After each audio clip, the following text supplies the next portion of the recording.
నమస్కారం. వార్తా న్యూస్ కు స్వాగతం. ముందుగా వార్తల్లోని ముఖ్యాంశాలు. 2027 వరకు 10 లక్షల ఇళ్ల నిర్మాణం పూర్తి చేయాలని సీఎం చంద్రబాబు ఆదేశం. ఆగస్టు 15కు 2.5 లక్షల ఇళ్లు, డిసెంబర్లో 2.4 లక్షల ఇళ్ల నిర్మాణం.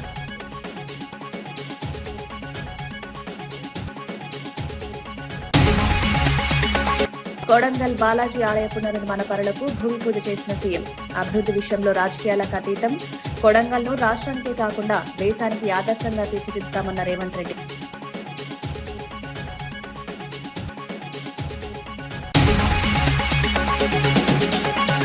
తప్పుడు కేసులో కోర్టుకు హాజరైన మాజీ మంత్రి గుడివాడ అమర్నాథ్. రైల్వే జోన్ సాధన కోసం తప్పుడు కేసులను సవాల్ చేసిన అమర్నాథ్ 6 నెలల జైలు తీర్పు సవాల్ చేస్తూ చట్టపరంగా పోరాటం.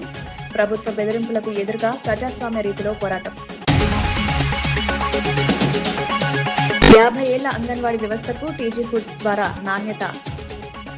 చిన్నారులు, గర్భిణీలకు సరైన పోషణ, నాణ్యత ప్రమాణాలు పాటిస్తూ ఫుడ్ సరఫరా. ప్రభుత్వం తగిన శ్రద్ధతో సెంటర్లో సామాజిక బాధ్యత కొనసాగిస్తుందని వ్యాఖ్య.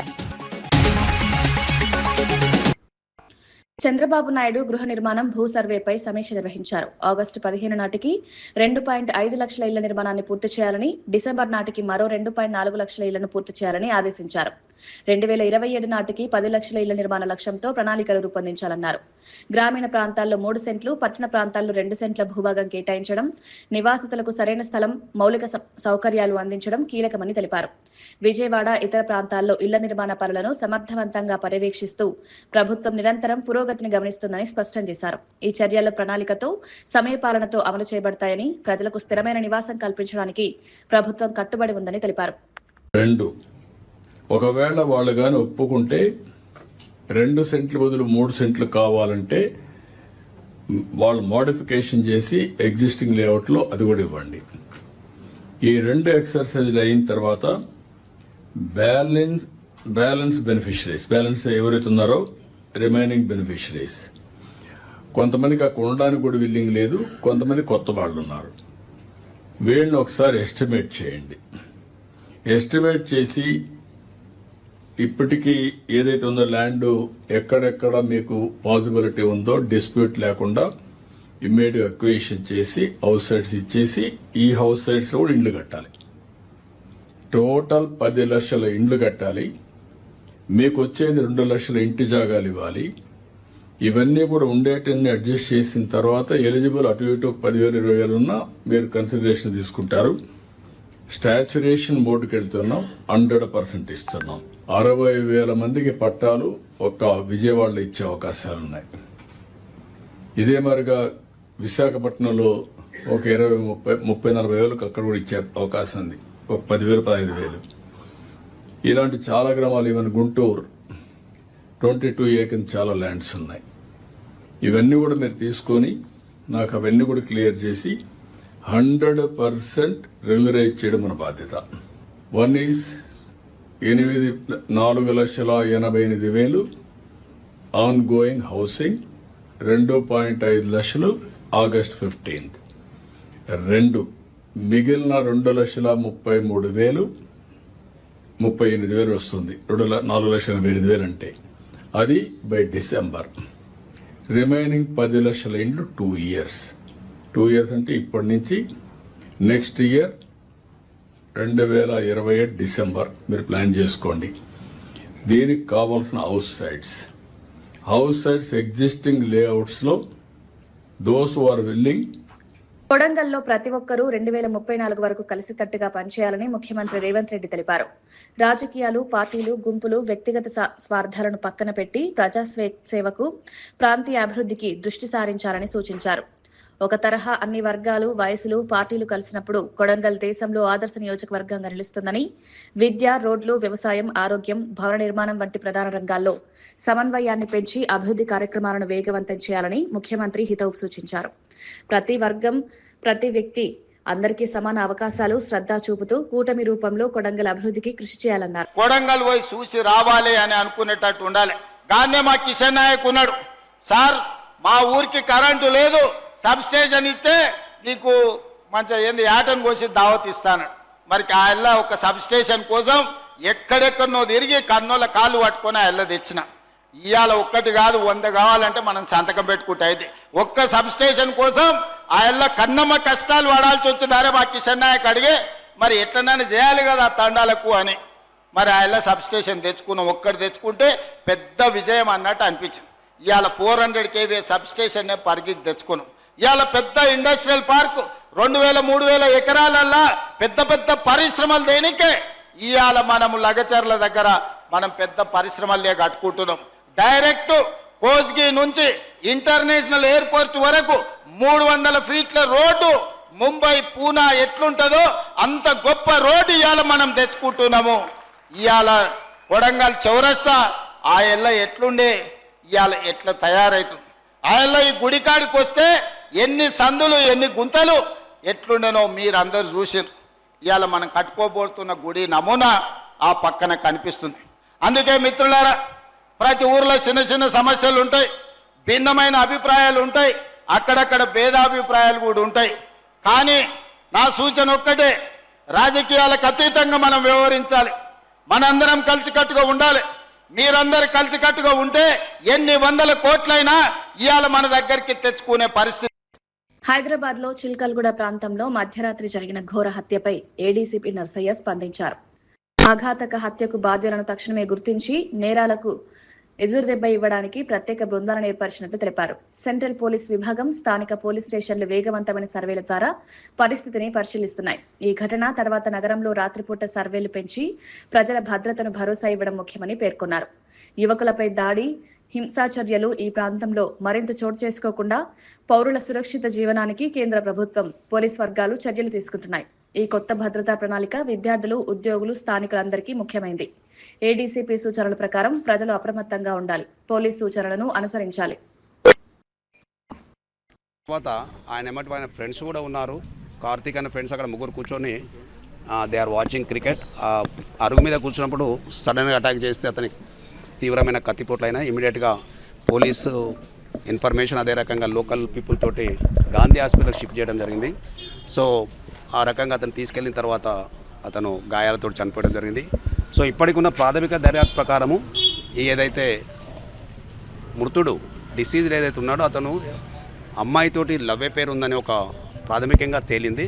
సో అమ్మాయి ఆ విషయంలో అమ్మాయి బ్రదర్స్ వాళ్ళ ఫ్యామిలీ మెంబర్సు ఇంతకుముందు కూడా చాలాసార్లు వార్నింగ్ ఇచ్చినట్టు, ఒక 4 months క్రితం కూడా అతన్ని బెదిరించినట్టు తెలిసింది. బట్ ఇటువంటి ఇన్ఫర్మేషన్ మనకు పోలీస్ కంప్లైంట్ రాలేదు. సో లోకల్లో ఉన్న వాళ్ళు దాన్ని పాసిఫై చేసి వాళ్ళకు కాంప్రమైజ్, వాళ్ళు కూడా ఊహించలేదు ఇంత పెద్ద దురాఘాతం అవుతుందని. నిన్న అతని మీద అటాక్ చేయడం వల్ల అతను చనిపోయాడు. ఇమ్మీడియట్గా పోలీస్ రెస్పాండ్ అయింది. కేసు మర్డర్ కేసు కింద రిజిస్టర్ చేశాం. అతి త్వరలో అందరూ ఇన్వాల్వ్ అయిన రెస్పాన్సిబుల్ అయిన అందరు నిందితులను డీసీపీ గారి ఆధ్వర్యంలో, డీసీపీ గారు కూడా వస్తున్నారు, డీసీపీ గారి ఆధ్వర్యంలో, సిపి గారి పర్యవేక్షణలో అందరినీ కూడా అరెస్ట్ చేస్తాము. ఇమ్మీడియట్గా ఈ కేసులో మంచి దర్యాప్తు చేసి నిందితులకు అందరూ శిక్ష పడటకు అన్ని రకాల పోలీసు చర్యలు తీసుకుంటుంది. గతంలో నిందితుల మీద ఉన్నాయని తెలుస్తున్నది, మేము వెరిఫై చేస్తాం. ఇంతకుముందు కూడా ఆ ఫ్యామిలీకి, ఇంకో పక్క ఉన్న వేరే ఫ్యామిలీకి మనకు ఇన్సిడెంట్ అయింది. లాస్ట్ టైం కూడా 307 కేసు పెట్టడం జరిగింది. వాళ్ళని జైలు కూడా పంపించాం. వాళ్ళ మీద షీట్స్ కూడా ఓపెన్ ఉన్నాయి. సో మళ్ళీ ఇది ఒక ప్రేమ వ్యవహారం అని తెలుస్తుంది. నిజంగా అది ఏంది, what is the motive behind this murder అనేది మేము కొంచెం మీరు టైం ఇస్తే మేము దర్యాప్తులో మీ అందరికీ వివరాలు మళ్ళీ చెప్తాం. అటువంటిది ఇంకా మనకు దీంట్లో అటువంటి యాంగిల్ లేదు. అమ్మాయికి సంబంధించిన వాళ్ళే డైరెక్ట్గా ఇన్వాల్వ్ అయ్యి కొట్టడం జరిగింది. సో మనకు చూసిన వాళ్ళు ఐవేస్తున్నారు. సుపారీ గ్యాంగ్ అనే యాంగిల్ ఇందులో ఎక్కడ కూడా లేదు. ప్రాథమికంగా మనకు ఉన్నదాని ప్రకారం 5 members అనుకుంటున్నాం. దీని వెనక కూడా ఇంకెవరైనా కుట్ర ఉన్నారా, వాళ్ళకి సంబంధించిన ఎవరైనా కాన్స్పిరేటర్స్ ఉన్నారా, ఎవరైనా అబెటర్స్ ఉన్నారా, ఈ కేసులో ఈ కేసులో ఇన్వాల్వ్ ఉన్నా కానీ ఎవరిని కూడా వదిలిపెట్టము. తప్పకుండా అందరిని అరెస్ట్ చేస్తాము. అందరిని కోర్టు ముందట పెట్టి వాళ్ళకు శిక్ష పట్టేట్టు అన్ని రకాల చర్యలు మేము తీసుకుంటాం. సార్ ఇంట్లో డ్రగ్స్ తీసుకుంటున్నారని ఆరోపిస్తున్నారు సార్. చూస్తాం, అది కూడా వెరిఫై చేస్తాం. అరెస్ట్ చేసిన తర్వాత వాళ్ళకి డ్రగ్స్ టెస్ట్ చేస్తాం. ఇన్ కేసు డ్రగ్ ఉంటే ఆ సెక్షన్ కూడా పెడతాం. ఎవరు ఎలాంటి నేరానికి పాల్పడినా ఇది ఒక రకంగా అబ్బాయి మీద దాడి చేయడం అనేది ఎవరు కూడా సహించరు. సో చట్ట ప్రకారం అన్ని చర్యలు తీసుకొని వాళ్ళకు శిక్ష పడేంత వరకు కూడా మేము అన్ని రకాల చర్యలు తీసుకుంటాం. అది ఇంకా మనకు తెలియదు. ఇప్పుడు అది మనం ఈ స్టేజ్లో మనం చెప్పలేము. బట్ అది మోస్ట్లీ లేదని అనుకుంటున్నాం. But during course of investigation ఇంకా ఏం ఫ్యాక్ట్స్ వస్తాయి, ఏం నిజాలు బయటకు వస్తాయి అనేది మనం ఈ స్టేజ్లో చెప్పలేము. అది ఇప్పుడు చెప్పలేము ఆ స్టేజ్. ఇప్పుడు అమ్మాయిని ఇప్పుడు పిక్చర్లో తీసుకురావడం మాట్లాడడం అనేది అది ఒక ఇప్పుడు అసంభవం, ఇది అంతా కాదు. సో వెరిఫై చేస్తాం. మోటివ్ మాత్రం ఇప్పటికున్న ప్రాథమికంగా మాత్రం ఆ లవ్ అఫేర్ అనే విషయంలో అతని మీద దాడి చేసి హత్య చేయడం జరిగింది. మేము ఈ కుటుంబ సభ్యులకు కూడా మేము చెప్తున్నాం ఏంటంటే వాళ్ళు ఎలాంటి అపోహలు పోవద్దు. ఆ తల్లిదండ్రులు కూడా ఏదైతే చెప్తున్నారో ఎలాంటి అపోహలు పోవద్దు. తప్పకుండా చట్ట ప్రకారం వాళ్ళందరినీ చట్టం ముందు తీసుకొచ్చి చట్ట ప్రకారము చర్య తీసుకుంటాం. మళ్ళీ మీ అందరి సభాముఖం చెప్తున్నాం, వాళ్ళు కూడా ఎలాంటి ఈ దుందుడుకు చర్యలు చేసి వాళ్ళు మాకు పోలీసులు సహకరించాలని మరొకసారి మీ అందరి ద్వారా ఆలోచిస్తాం. టీమ్స్ ఫామ్ అయిపోయినాయి, అన్నీ ఒక 5-6 టీమ్స్ ఫామ్ అయినాయి. We're on the job. ఇమ్మీడియట్గానే మేము వాళ్ళందరినీ అతి త్వరలో అరెస్ట్ చేస్తాము, అరెస్ట్ చూపిస్తాము. చట్టం ఇంకా నడుస్తున్నది, చెప్తాం అది మేము. పరువు హత్య లేదు, పరువు హత్య ఏం లేదు, పరువు హత్య అనేది యాంగిల్ లేదు. బట్ డ్యూరింగ్ ఇన్వెస్టిగేషన్లో ఏమొస్తుంది అనేది మనం చూస్తాము. ఇప్పుడు ఈ స్టేజ్లో ఇవన్నీ చెప్పనీకి లేదు. ఈ ప్రాథమిక ప్రిలిమినరీ స్టేజ్లో ఉన్నది ఇన్వెస్టిగేషన్. అన్ని యాంగిల్లో ఎక్కడ కూడా వాళ్ళకు నిందితులు తప్పించుకోకుండా కఠినమైన శిక్షలు వేసేటట్టు మేము చేస్తాం. మీరు ఇప్పుడు చెప్తున్నారు, మీరు అందరు చెప్తున్నారు అక్కడ అవుతున్నాయి అన్నారు. బట్ ఇన్సిడెంట్ అయిన తర్వాత మీరు రిపోర్ట్ చేస్తున్నారు. ఇన్సిడెంట్ కాకముందు ఎవరు కూడా చేయలేదు. మీరు చెప్పే కంప్లైంట్ నిజంగా మా వాళ్ళు యాక్షన్ తీసుకోకుండా డెఫినెట్గా వాళ్ళ మీద యాక్షన్. మీ కంప్లైంట్ ఇస్తే 2 నెలల్లో 3 హత్యలు అనేది మరి నాకైతే తెలియదు. మేమని అన్ని ఆరోపణలను పరిగణలో తీసుకుంటాం. వాళ్ళ క్రిమినల్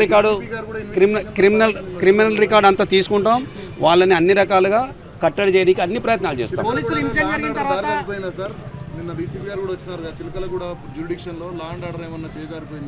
లా అండ్ ఆర్డర్ ఎక్కడ చేజారిపోలేదని మీరు అందరూ చూస్తున్నారు. ఇది ఒక ఇష్యూ మీద జరిగిన హత్య, ఇదేదో లా అండ్ ఆర్డర్ రిలేటెడ్ కాదు. బట్ లేట్ ఎక్కడ రాలేదు, ఇమ్మీడియట్. నేనే నైట్ డ్యూటీ ఉన్నాను, ఇమ్మీడియట్ రష్ వచ్చాము. లే అన్నీ వచ్చాను, నేను నైట్ డ్యూటీ ఉన్నాను. రాత్రి కొడంగల్లో 1972లో కొలువుదీరిన శ్రీ వెంకటేశ్వర స్వామి ఆలయం సుమారు 6 ఎకరాల విస్తీర్ణంలో పునర్నిర్మాణం అవుతోంది. ఈ ప్రత్యేక ప్రాంగణంలో భూమి పూజ కార్యక్రమంలో ముఖ్యమంత్రి రేవంత్ రెడ్డి, వైద్య ఆరోగ్య కుటుంబ సంక్షేమ శాఖ మంత్రి శ్రీ దామోదర రాజనరసింహ పాల్గొన్నారు. పునర్నిర్మాణ కార్యక్రమం అత్యద్భుతంగా, సౌందర్యవంతంగా, భక్తులకు సౌకర్యవంతంగా తీర్చిదిద్దబడుతుంది. ఆలయ నిర్మాణం ప్రాదేశిక అభివృద్ధికి, ప్రాంతీయ పర్యాటక ఆకర్షణకు, భక్తుల కోసం సౌకర్యాలు అందించడానికి కీలకం. మంత్రివర్యులు, భక్తులు, పర్యాటకులు ఆలయాన్ని సౌకర్యంగా ఉపయోగించగలిగేలా ప్రతి విభాగాన్ని పరిశీలించారని, ప్రాజెక్టు నాణ్యత, భద్రతపై సూత్రపూర్వక నియంత్రణ తీసుకోవాలని సూచించారు. ఈ పునర్నిర్మాణం ప్రజాస్వామ్య ప్రభుత్వం వైపు మానవత, సాంస్కృతిక బాధ్యతగా భావిస్తామని, భక్తులకు సౌకర్యం, సుందరత, భద్రత కల్పించడం ప్రధాన లక్ష్యమని తెలిపారు. మానవత్వం ఫరిడిల్లాలే, భక్తి శ్రద్ధలతోటి జీవించాలే. ఇలాంటి అద్భుతమైన ఆలోచన, ఒక కమిట్మెంట్, ఓ నిబద్ధత అనేది చాలా మంది ప్రజా నాయకులకు ఉండదు. ఇది నాకు వ్యక్తిగతంగా, లేదా మీకు, లేదా వేదిక పైన ఉన్న అందరికీ మనమందరం అదృష్టవంతులం. ఇలాంటి సువర్ణమైన అవకాశం మనకు రావడము, ఈ శిలాశాసనాలలో పూజల్లో మేము పాల్గొనడము నేను వ్యక్తిగతంగా అదృష్టవంతునిగా భావిస్తాను. Hyderabad agriculture market committee vice chairman Shri Kotla Srinivas garu KTR చేసిన రాహుల్ గాంధీ, సీఎం రేవంత్ రెడ్డి గారులపై అనుచిత వ్యాఖ్యలను తీవ్రంగా ఖండించారు. రాహుల్ గాంధీ కుటుంబం దేశానికి చేసిన త్యాగాలను, ముఖ్యమంత్రి రేవంత్ రెడ్డి సాధారణ స్థాయి నుంచి అధికారం చేపట్టి ప్రజల సంక్షేమం కోసం చేస్తున్న కృషిని గౌరవించాల్సిందని పేర్కొన్నారు. కేటీఆర్ తన భాష, తీరు మార్చుకోకపోతే కాంగ్రెస్ పార్టీ కార్యకర్తలు తగిన విధంగా స్పందిస్తారని హెచ్చరిస్తూ ప్రజా రాజకీయాల్లో వాడకపు విధానాలు తప్పకుండా సమీక్ష చేయబడతాయని స్పష్టం చేశారు. ఒక దేశాన్ని నిర్మించిన ఘనత కూడా శ్రీమతి ఇందిరాగాంధీకి దక్కుతుందని చెప్పడంలో ఎలాంటి అతిశయోక్తి లేదు. శ్రీమతి ఇందిరాగాంధీ బలిదానం కుటుంబం కోసం కాలే, ఈ దేశం కోసమైన సంగతి ఈ దౌర్భాగ్యమైన కేటీఆర్ గారు తెలుసుకోవాల్సిన అవసరం ఉంది. అదే విధంగా రాజీవ్ గాంధీ గారు ఈ దేశం కోసం బలిదానమయ్యారు. తల్లి తనయుల బలిదానం ఈ దేశం ఎప్పుడు మర్చిపోదన్న సంగతి కూడా ఈ కేటీఆర్ గారు తెలుసుకోవాల్సిన అవసరం ఉంది. అదే విధంగా 2004లో యూపీఏ ప్రభుత్వం ఏర్పడ్డప్పుడు శ్రీమతి సోనియా గాంధీ గారికి ప్రధానమంత్రి అవకాశం వస్తే ఒక ఆర్థికవేత్త అయిన మన్మోహన్ సింగ్ గారికి ప్రధానమంత్రి పదవికి పట్టం కట్టారు. అంటే ఒక త్యాగాల కుటుంబం. అదే విధంగా రాహుల్ గాంధీ గారు కూడా 2009లో ప్రధానమంత్రి అవకాశం వస్తే కూడా డాక్టర్ మన్మోహన్ సింగ్ గారి మద్దతు తెలిపి ఏదైతే ప్రధానమంత్రి చేశారు. అదే విధంగా ఈయన త్యాగాల కుటుంబం బలిదానాల కుటుంబం గురించి మాట్లాడే స్థాయి కేటీఆర్ గారికి లేదు. తస్మత్ జాగ్రత్త అని సందర్భంగా మనం చేస్తాను.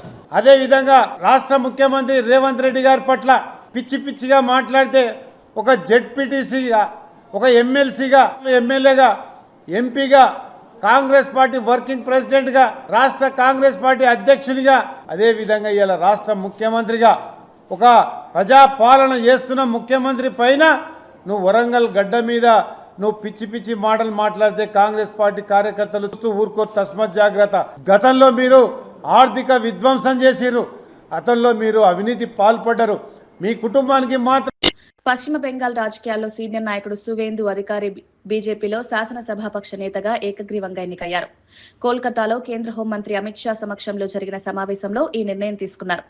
ఇది బెంగాల్ చరిత్రలో బీజేపీ నుంచి ముఖ్యమంత్రి కావడానికి అతిపెద్ద అడుగు. మే 9న కోల్కతాలోని బ్రిగేడ్ పరేడ్ గ్రౌండ్ లో ఘన ప్రమాణ స్వీకారం కార్యక్రమం జరగనుంది. ఈ కార్యక్రమంలో ప్రధాని మోదీ సహా పలువురు కేంద్ర మంత్రులు హాజరు కానున్నారు. సువేందు అధికారి నేతృత్వంలో బీజేపీ పార్టీ రాష్ట్రంలో వ్యూహాత్మక విధంగా కార్యకలాపాలను ముందుకు తీసుకెళ్లనుంది. రాష్ట్ర రాజకీయాల్లో కొత్త శకం, మౌలిక సవాళ్లను ఎదుర్కోవడానికి సువేందు ఆధ్వర్యంలో పార్టీ ప్రణాళికలు రూపొందిస్తున్నాయి.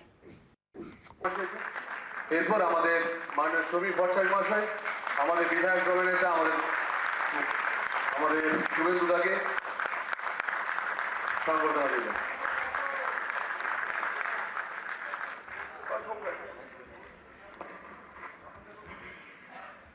আজকে अभी कुछ समय पहले ही चुनाव की प्रक्रिया पूरी हुई है। लगभग 8 प्रस्ताव और समर्थन प्राप्त हुए हैं और सभी प्रस्ताव और समर्थन एक ही नाम के मिले। उसके बाद दूसरे नाम के लिए भी सबको समय दिया गया, पर्याप्त समय दिया गया, मगर कोई दूसरा नाम नहीं आया है। इसलिए केंद्रीय पर्यवेक्षक के रूप में मैं श्री शुभेंदु अधिकारी जी को पश्चिम बंगाल विधानमंडल दल के नेता के रूप में निर्वाचित घोषित करता हूं।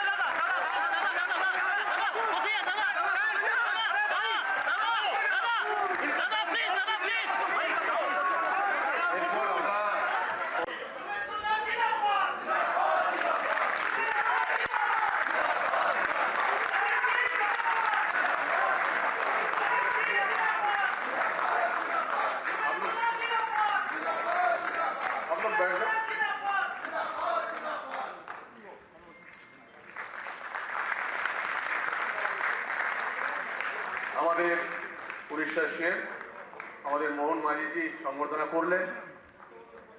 আমাদের বিধায়ক দলনেতা মাননীয় শুভেন্দু অধিকারী মহাশয়কে, এরপর আমাদের মাননীয় শফিক ভট্টাচার্য মহাশয়, আমাদের বিধায়ক দলনেতা আমাদের শুভেন্দুদাকে সম্বর্ধনা দিলেন।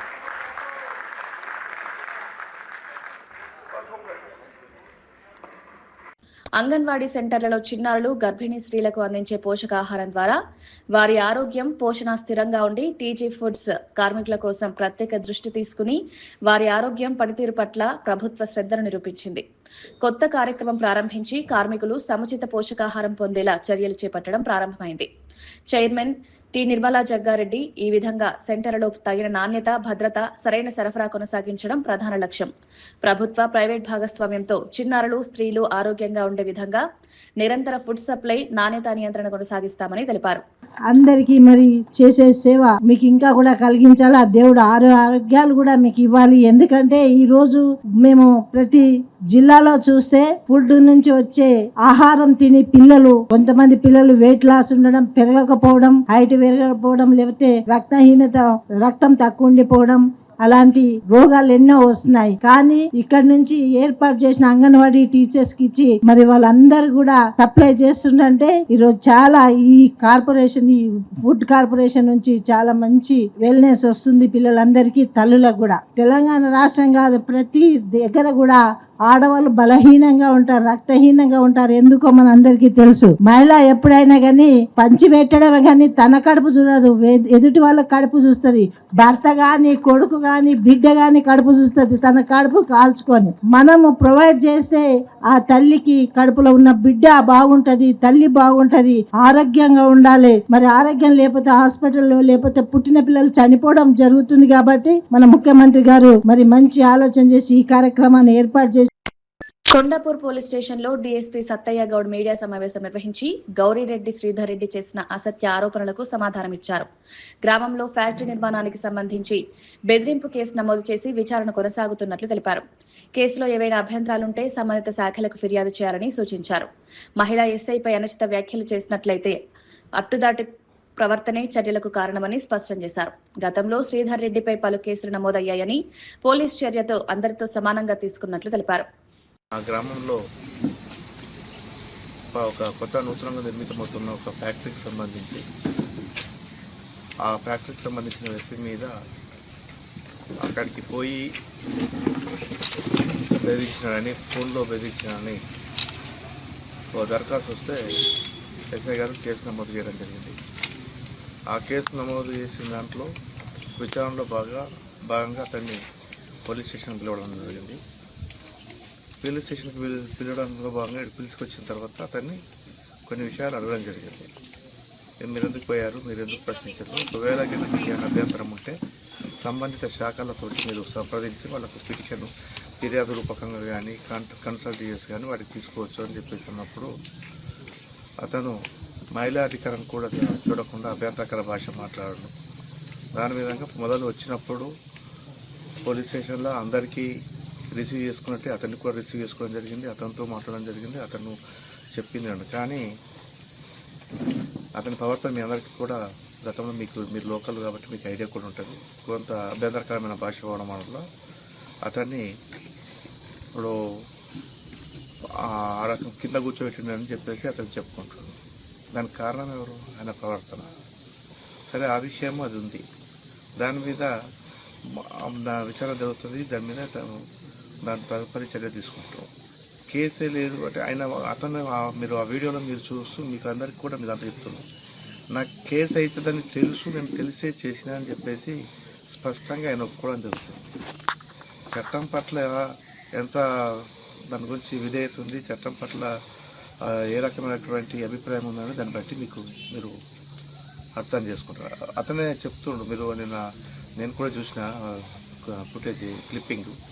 నాకు కేసు అవుతుంది అని తెలిసి ఉంటే ఇప్పుడు నిజమే. దానికి ఇప్పుడు ఆ విలేజ్లో పోలీసు వారు దాంట్లో దేవాలయాలకు ఇచ్చిన దానికి వ్యతిరేకం కాదు. ఆడ ఈ పల్లె ప్రకృతి వనం చెట్లు చేయడం దాంట్లో మాకు సంబంధం. దానికి సపరేట్ డిపార్ట్మెంట్ ఉంది, సపరేట్ డిపార్ట్మెంట్ వాళ్ళు డీల్ చేస్తారు. ఇంకా రోడ్డు కింద వాటికి కూడా ఉంటుంది. వాటికి కూడా మాకు సంబంధం లేదు.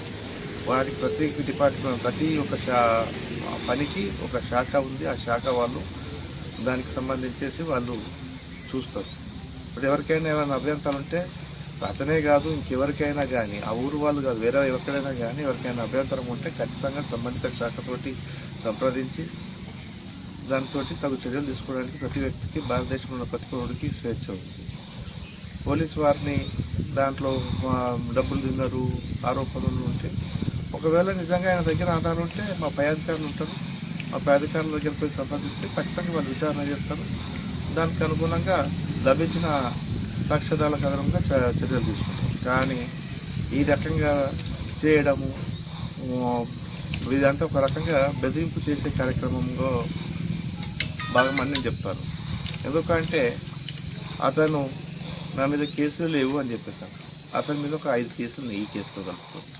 గతంలో నేను ఈ హంగర్లో పనిచేస్తున్న కాలంలో గతంలో ఒక ప్రైవేటు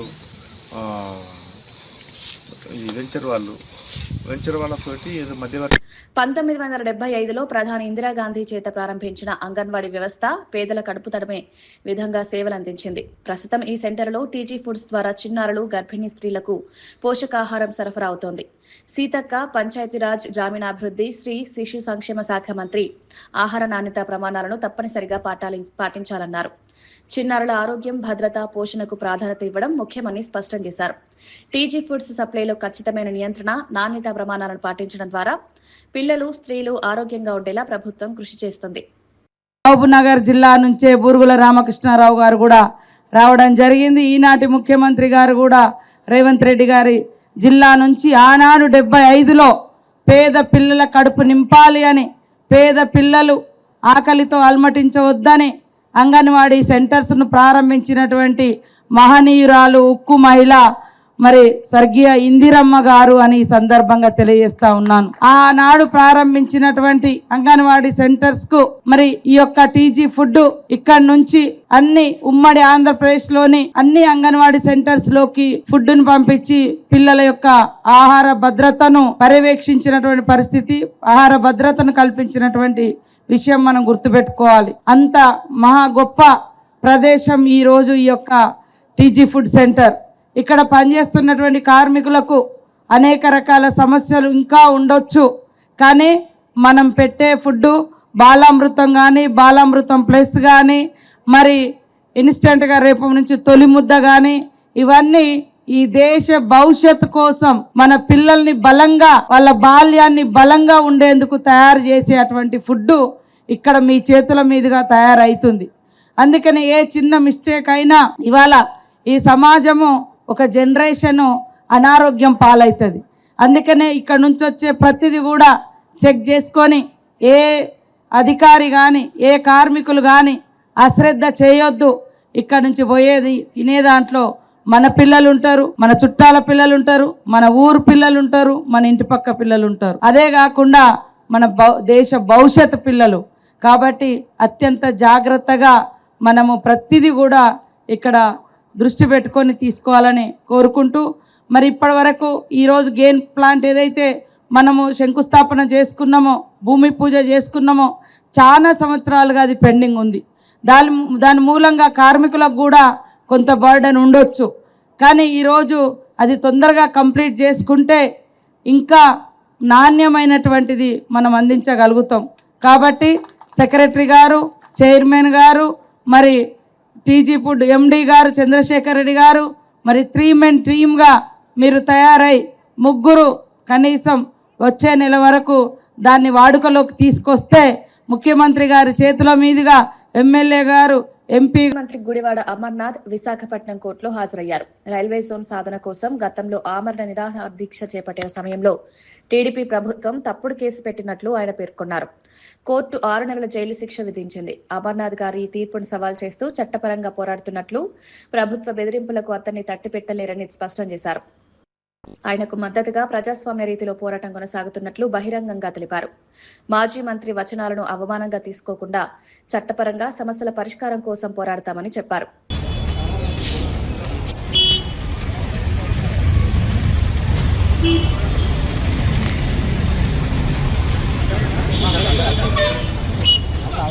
ఇవి ఈనాటి వార్తా విశేషాలు. మరో బులెటిన్లో మళ్ళీ కలుద్దాం. నమస్కారం.